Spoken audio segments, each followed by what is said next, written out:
Hi everyone, welcome to Frugé-ology. I'm Jason Frugé. In this mini-series, we discuss my three favorite things, cigars, whiskey, and barbecue, and my other favorite thing, information security. Today's a special episode where I'm joined by Selena Proctor, Chief Customer Officer at Onapsis, and Bill Young, Vice President of Threat Management at Optiv. Today we're going to talk about lambic and sour beers and the newly released Onapsis Threat Report on SAP security. To kick this episode off, I want to go around the room and to see why we chose the beers we chose. So we'll start with Selena. What about you? Yeah. Hey, everybody. So today I chose a beer from KC Brewing and Blending. They're in Glenwood Springs, Colorado. So I'm going to show it. You can't see it very well. KC Family Preserves Peach and Grape. It's a sour beer. So I'm very excited to try this one. How about you, Bill? Yeah, so I picked a bottle from the Cantillon Brewery in Brussels, Belgium, and this bottle it's their classic beer called their Goose, and it was bottled in 2012. So I picked this particular one. I like these beers as they age about 5 to 10 years. So was looking through my cellar, and it caught my attention as something that I was interested in trying today with sharing and discussing. Fantastic. This beer is aged 5 months. Well, I don't have a sour beer. I couldn't find a lambic or a sour beer in time. So I chose something called Tweak. And this is more of a coffee flavored beer, but it's got a super high alcohol content. And so if I start to fade through the course of this video, just bear with me.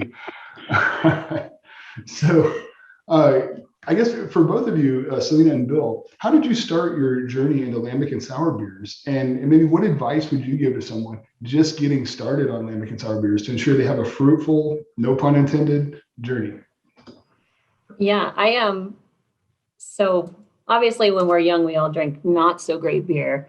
But then I kind of went down the really hoppy IPA, hazy IPA, pale ales. And once, I think we were sitting outside and somebody ordered a Saison. And that was kind of my first pathway into even just a different style of beer. And then I just started trying Saisons and fruity beers and wild beers and just grew into a little bit of an obsession with sour beers. Yeah, and my experience really isn't that much different. I think my experience was I wasn't interested in beer. I didn't like a lot of the beers that I found my friends were drinking as we first started to explore beer. So I wasn't that involved or that engaged, but met a few folks that were really into craft beer. They opened me up to the fact that there's a lot more flavor, a lot more variety and things that I could explore that, you know, basically find your palate. I think there's a beer for everybody, and I just hadn't found it as I was starting. I'll add one thing though, Jason. You asked a question about the advice as people are thinking about sour beers in particular. And I think the thing there is, back to kind of my previous statement, there's approachable sour beers. There's beers that have a lot of other, funky complexity. And I think there's a variety. So don't try one beer necessarily and think, hey, this is or isn't my style. There's a lot to explore. Selena was talking about Saisons and some of the varieties there. So explore, find your beer. I'll just move this way. This sign right behind me, Tank 7, was actually an Onapsis specialty. When we were earlier on in the days of Onapsis, we had an office in Cambridge, Mass. And the bar right downstairs sold bottles of Tank 7. And that's the first time that I tried that beer. And so it's kind of an ongoing theme of some folks in Onapsis, that specific Saison. So that's kind of how I got started. So technically it's Onapsis I could give Onapsis credit for me getting started on this path. Bill, question for you. For those who want to know more about lambic beers, one of Bill's many side projects is his website, lambic.info, where you can learn everything you ever want to know about lambic beers and so much more. Bill, what is unique about lambic beer? Yeah, so one of the reasons that I got involved or interested is, unlike a lot of beers, lambic is spontaneously fermented. And what I mean by that is they don't add yeast, right? Where beer is normally the water, the malts, the hops, and the yeast. In this case, the lambic producers in this region in Belgium weren't adding yeast. Instead, the beer is spontaneously fermented. So they brew the beer, they put it in a big open trough, and then they open the shutters.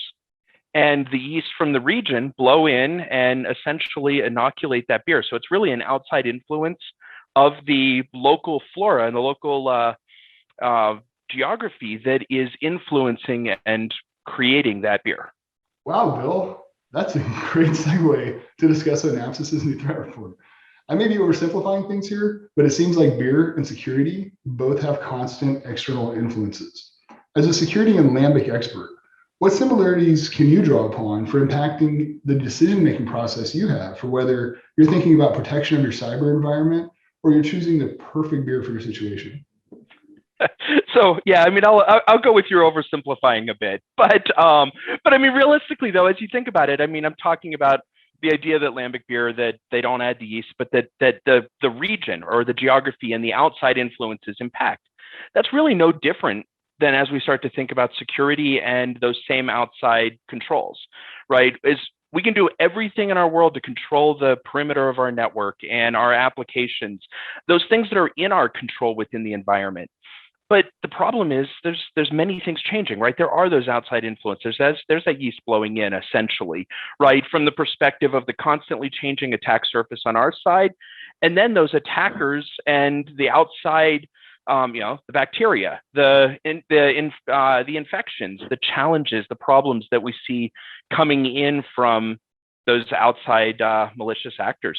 Fantastic. So, Selena, over to you. As the Chief Customer Officer of Onapsis, you've really been a driving force in the threat intelligence in the Onapsis research labs and its findings.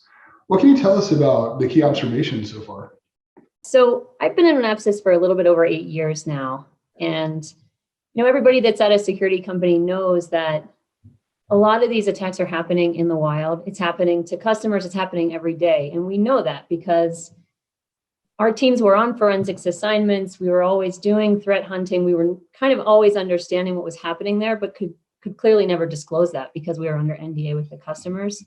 So this research is essentially now giving us the ability to understand and know that these attacks are happening very frequently and very persistently in the wild, targeting SAP applications.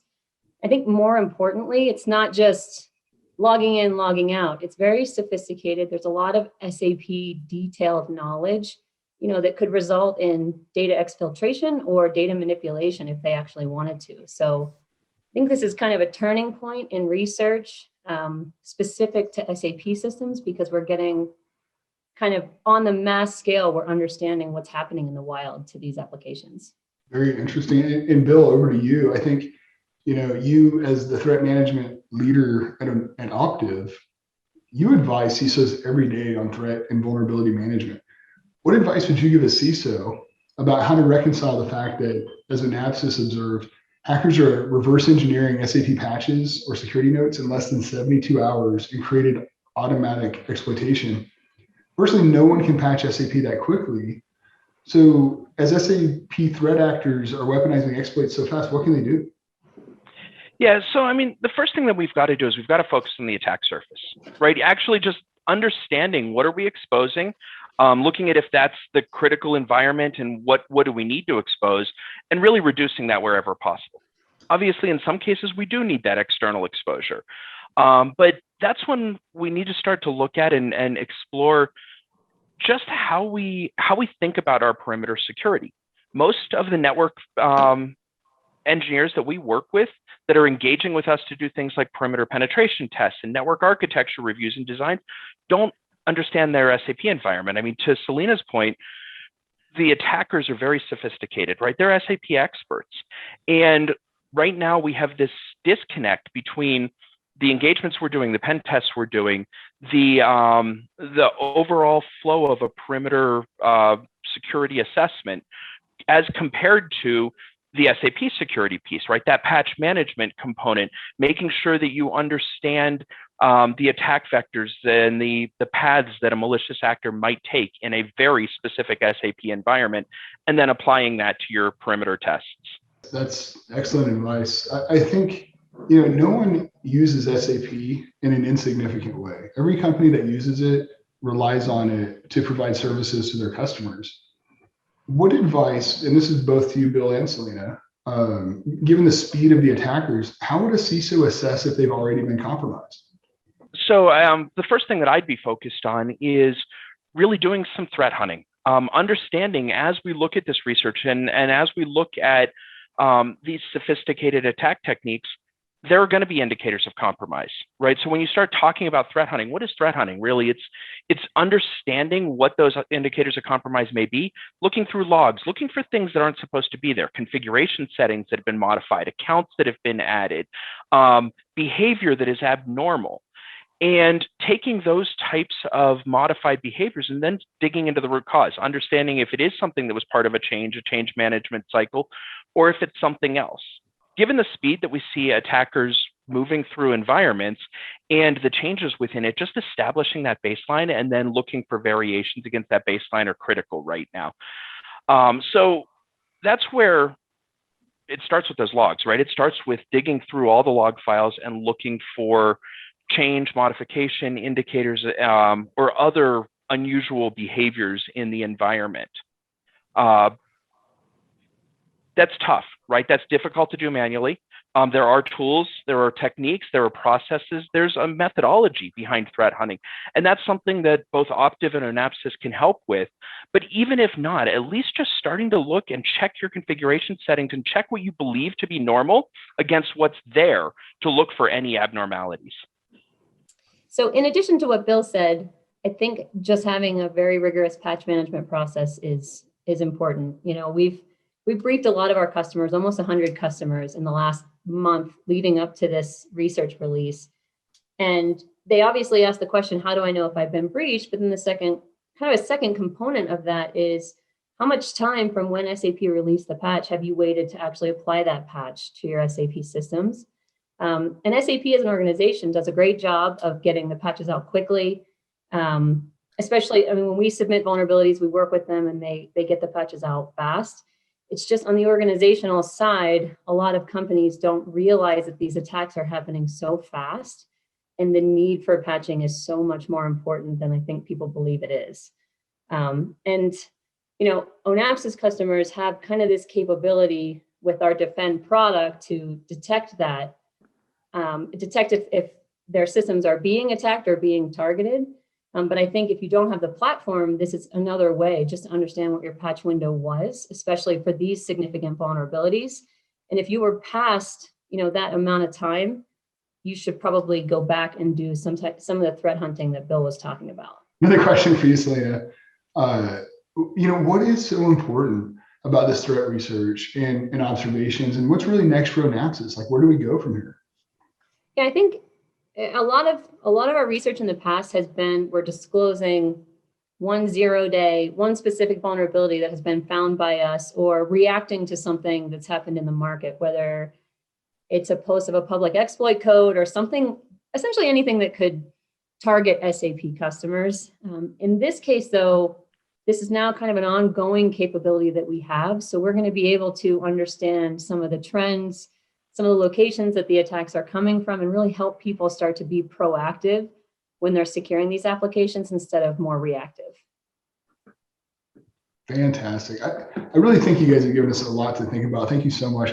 I do want to have a final beer question and maybe a fun one. So I think we'll start with you, Bill. And you know, what came first for you? Is it your passion for beer or your passion for information security?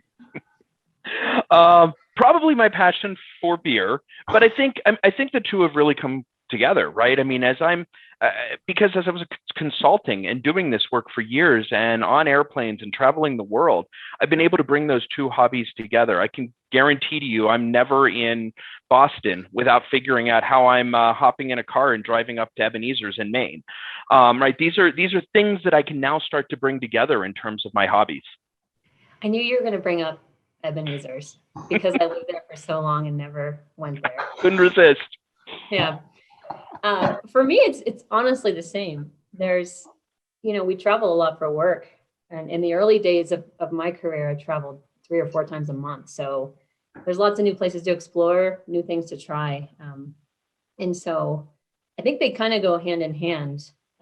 Not that I'm associating work with alcohol, but it's just when you're out, you can try new things. And I really like breweries, and I like the vibe in breweries. It's relaxing and calm and chill, especially after a work trip. So I just kind of expanded my beer horizon through travel. I love that. There's no strangers in breweries, as I like to say. So it's a good time for security and IT practitioners in general to come together and continue these conversations. Bill and Selena, thank you so much for your time. And thank you everyone for joining us for this episode of Frugé-ology. Cheers. Cheers. See you next time on Frugé-ology. Thanks everyone.